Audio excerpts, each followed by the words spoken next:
Gasteizen Zeledon, Bilbon Marijaia, eta Donostiako udaletxean konturatu gara gure aste nagusiak zerbait falta duela. Zer, parkatu, festa giroa.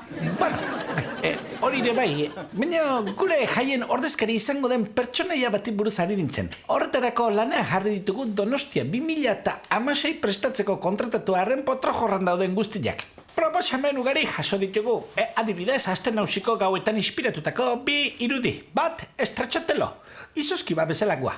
Zurrupan azazu. Bueno, lasai, aldatuko dugu esaldia. Eta bigarrena, Chaplin. Gure zuziri zoragarrien antzekua.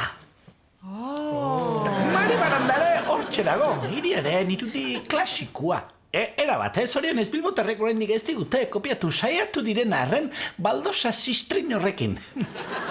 Beste aukera bat ere badugu, Sprintzu. Bai, Bruce Springsteen hainbestetan egon denez Donostian ja etxekua data. Ara, eta realak ere badu proposamen bat, ez da jokin? Hala da, aste nagusiaren maskota Seferovic izatea proposatu nahi dugu. Jokalari bezala balio ez eta oraindik kontratatua dagoenez, sikiera anima ditzala festak. Golak sartzen baina hobeto moldatuko da horretan.